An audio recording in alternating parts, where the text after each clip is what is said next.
Hello friends, welcome to Nishi channel. ఈరోజు మన వీడియోలో పచ్చి కొబ్బరితో 2 రకాల రైస్ రెసిపీస్ మీతో షేర్ చేసుకోబోతున్నాను. ఇలా మన ఇంట్లో ఎప్పుడైనా పచ్చి కొబ్బరి ఉన్నప్పుడు, నోటికి కమ్మగా రుచిగా తినాలనిపించినప్పుడు, కొబ్బరి అన్నాన్ని కానీ లేదా నోటికి స్పైసీగా ఘాటుగా తినాలనిపించినప్పుడు కొబ్బరి పలావ్ని కానీ ట్రై చేసి చూడండి. మనం ఇలా పచ్చి కొబ్బరితో చేసిన రెసిపీస్ మార్నింగ్ లంచ్ బాక్స్లోకైనా లంచ్లోకైనా సరే చాలా రుచిగా కమ్మగా ఉంటుంది. అలాగే చాలా త్వరగా కూడా చేసుకోవచ్చు. మరి ఆలస్యం చేయకుండా పచ్చి కొబ్బరితో 2 రకాల రైస్ రెసిపీస్ ఎలా చేసుకోవాలో చూద్దాం. ముందుగా కొబ్బరి అన్నం చేయడానికి కుక్కర్ ప్యాన్ తీసుకుని 1 గ్లాస్ వరకు రైస్ వేసుకోవాలి. అలాగే వాటర్ వేసుకుని 2 టైమ్స్ వాష్ చేసుకుని తీసుకున్నాక ఏ గ్లాస్తో అయితే రైస్ తీసుకున్నామో అదే గ్లాస్తో 2 గ్లాసుల వరకు వాటర్ వేసుకుని మూత పెట్టి 3 విసిల్లు వచ్చేంత వరకు ఉడికించుకోవాలి. ఇది ఉడికేలోగా మరొక పక్కన కొబ్బరి చెక్కను తీసుకుని పైన పెంకును తీసేసి చిన్న చిన్న ముక్కలుగా కట్ చేసుకుని మిక్సీ జార్లో వేసుకోవాలి. ఇలా వేసుకున్నాక వాటర్ వేయకుండా వీలైనంత మెత్తగా గ్రైండ్ చేసుకోవాలి. మనకు కావాలంటే కొబ్బరిని తురుముకనైనా తీసుకోవచ్చు. ఇలా 3 విసిల్లు వేసాక 10 నిమిషాలు ఆగి మూతను తీసుకుని ఈ రైస్ని మరొక ప్లేట్లో చల్లారి పెట్టుకోవాలి. మనం ఇలా చల్లారి పెట్టుకుంటే కనుక మనకి రైస్ ముద్దలా కాకుండా పొడి పొడిగా ఉంటుంది. ఇప్పుడు గ్యాస్ పై ప్యాన్ పెట్టి 2-3 టేబుల్ స్పూన్ వరకు ఆయిల్ వేసుకోవాలి. ఆయిల్ వేడయ్యాక 2 టేబుల్ స్పూన్ వరకు వేరుశనగలు వేసుకుని మంటను లో ఫ్లేమ్లో పెట్టి దోరగా ఫ్రై చేసుకోవాలి. ఇలా దోరగా వేగాక 1 టేబుల్ స్పూన్ పచ్చిశనగపప్పు, 1 టేబుల్ స్పూన్ మినపప్పు, 1 టేబుల్ స్పూన్ ఆవాలు, 1 టేబుల్ స్పూన్ జీలకర్ర, 2 టేబుల్ స్పూన్ జీడిపప్పు వేసుకుని మంటను మీడియం ఫ్లేమ్లో పెట్టి బాగా ఫ్రై చేసుకోవాలి. ఇవి కొంచెం వేగాక 4 కట్ చేసి పెట్టిన పచ్చిమిర్చి, కొంచెం కరివేపాకు వేసుకుని బాగా ఫ్రై చేసుకోవాలి. ఇలా ఫ్రై చేశాక మనం ముందుగా గ్రైండ్ చేసుకున్న కొబ్బరి తురుము వేసుకుని మరో 2 నిమిషాల పాటు బాగా ఫ్రై చేసుకోవాలి. ఇలా వేపుకునేటప్పుడే రుచికి సరిపడిన సాల్ట్ వేసుకుని ఫ్రై చేసుకోవాలి. ఇలా 2 నిమిషాల పాటు వేగిన తర్వాత గ్యాస్ ఆఫ్ చేసుకుని మనం ముందుగా ఉడికించుకున్న రైస్ వేసుకుని మొత్తం కలిసేలా బాగా కలుపుకోవాలి. ఇలా కలుపుకునేటప్పుడే కొంచెం సన్నగా తరిగిన కొత్తిమీరని కూడా వేసుకుని కలుపుకోవచ్చు. అంతే కమ్మగా రుచిగా ఉండే కొబ్బరి అన్నం అయితే రెడీ అయిపోయింది. ఇలా మనం పూజ చేసుకునేటప్పుడు ప్రసాదంలో కానీ లేదా లంచ్ బాక్స్లో కానీ ఈజీగా 5-10 నిమిషాల్లో చేసుకోవచ్చు. అలాగే మన సెకండ్ రెసిపీ కొబ్బరి పాలతో కొబ్బరి పలావ్ ఎలా చేసుకోవాలో చూద్దాం.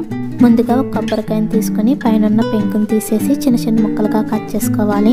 ఇలా కట్ చేసుకున్న ముక్కల్ని మిక్సీ జార్లో వేసుకుని కొన్ని వాటర్ వేసుకుంటూ వీలైనంత మెత్తగా గ్రైండ్ చేసుకోవాలి. ఇలా గ్రైండ్ చేసుకున్నాక ఒక గిన్నెలో స్టెయినర్ కానీ క్లాత్ కానీ వేసుకుని ఈ కొబ్బరిలో ఉన్న పాలను మొత్తం సెపరేట్ చేసుకోవాలి.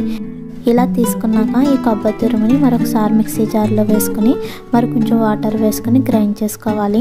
మనం ఇలా తీసుకోవడం వల్ల మనకి కొబ్బరిలో ఉన్న పాలు అనేవి ఎక్కువగా వస్తాయి. ఇలా గ్రైండ్ చేశాక మరొకసారి స్టెయినర్లో వేసుకుని కొబ్బరిలో ఉన్న పాలను మొత్తం సెపరేట్ చేసుకోవాలి. ఇలా కొబ్బరి పాలని పూర్తిగా సెపరేట్ చేసుకున్నాక మరొక బౌల్ తీసుకుని 1 గ్లాస్ వరకు బాస్మతి రైస్ తీసుకోవాలి. మన దగ్గర ఈ రైస్ లేదంటే నార్మల్ రైస్తో అయినా చేసుకోవచ్చు. ఇలా రైస్ వేసుకున్నాక వాటర్ వేసుకుని 2 టైమ్స్ వాష్ చేసుకుని పక్కన పెట్టుకోవాలి. ఇప్పుడు గ్యాస్ పై కుక్కర్ ప్యాన్ పెట్టి 1 టేబుల్ స్పూన్ నెయ్యి, 2 టేబుల్ స్పూన్ ఆయిల్ వేసుకుని వేడయ్యాక కొన్ని మసాలా స్పైసెస్ వేసుకోవాలి. 5 లవంగాలు, 3 యాలకులు, 1 దాల్చిన చెక్క ముక్క, 1 మరాఠీ పువ్వు, 1 జాంపత్రి, 2 బిర్యానీ ఆకులు వేసుకుని లైట్గా ఫ్రై చేసుకోవాలి. ఇవి కొంచెం వేగాక ఒక మీడియం సైజులో ఉన్న 1 క్యారెట్, బంగాళదుంపని చిన్న చిన్న ముక్కలుగా కట్ చేసుకుని వేసుకుని మరొక నిమిషం పాటు బాగా ఫ్రై చేసుకోవాలి. ఇలా 1 నిమిషం వేగాక ఒక మీడియం సైజులో ఉన్న ఉల్లిపాయని సన్నగా పొడిగా కట్ చేసుకుని వేసుకుని అలాగే 3 కట్ చేసిన పచ్చిమిర్చి, 2 టేబుల్ స్పూన్ వరకు జీడిపప్పు వేసుకుని బాగా ఫ్రై చేసుకోవాలి. ఇలా ఫ్రై చేశాక 1/2 టేబుల్ స్పూన్ అల్లం వెల్లుల్లి పేస్ట్, కొంచెం కొత్తిమీర వేసుకుని పచ్చివాసన పోయేంత వరకు ఫ్రై చేసుకోవాలి. ఇలా ఫ్రై చేశాక మంటను లో ఫ్లేమ్లో పెట్టి మనం ముందుగా వాష్ చేసుకున్న రైస్ని వాటర్ లేకుండా వేసుకోవాలి. ఇలా వేసాక మరొకసారి మొత్తం కలిసేలా కలుపుకోవాలి. ఇది కలిసాక మనం ముందుగా తీసుకున్న కొబ్బరి పాలని కొలుచుకుని వేసుకోవాలి. మనం తీసుకున్న 1 గ్లాస్ రైస్కి 2 గ్లాసుల వరకు కొబ్బరి పాలను వేసుకోవాలి. నేను తీసుకున్న కొబ్బరి పాలు ఈ గ్లాస్తో 1.5 గ్లాసుల వరకు పాలు అయితే వచ్చాయి. మిగిలిన 1/2 గ్లాసు కూడా నీళ్ళని వేసుకుని 2 గ్లాసుల వరకు కొబ్బరి పాలను వేసుకోవాలి. ఇలా వేసుకున్నాక మరొకసారి మొత్తం కలిసేలా కలుపుకోవాలి. ఇది కలిసాక రుచికి సరిపడిన సాల్ట్ వేసుకుని అలాగే పలావ్ కొంచెం స్పైసీగా ఉండడానికి 1/2 టేబుల్ స్పూన్ బిర్యానీ మసాలా కూడా వేసుకుని మరొకసారి మొత్తం కలిసేలా కలుపుకోవాలి. ఇది కలిసాక మూత పెట్టి 3 విజిల్లు వచ్చేంత వరకు ఉడికించుకోవాలి.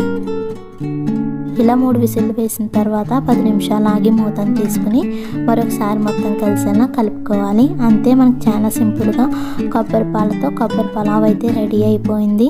ఇలా మన ఇంట్లో పచ్చి కొబ్బరి ఉన్నప్పుడు ఈజీగా 10-15 నిమిషాల్లో అయితే 2 రకాల రైస్ రెసిపీస్ని అయితే చేసుకోవచ్చు. ఇలా మనం చేసుకున్న రెసిపీస్ లంచ్ బాక్స్లోకైనా లంచ్లోకైనా సరే చాలా రుచిగా ఉంటాయి. అలాగే చాలా త్వరగా కూడా చేసుకోవచ్చు. మీరు కూడా ఒకసారి ఇలా ట్రై చేసి చూడండి. ఈ వీడియో మీకు కూడా నచ్చినట్లయితే ప్లీజ్ లైక్ చేయండి, షేర్ చేయండి, సబ్స్క్రైబ్ చేసి పక్కనే ఉన్న బెల్ బటన్ని క్లిక్ చేయండి. Thank you for watching.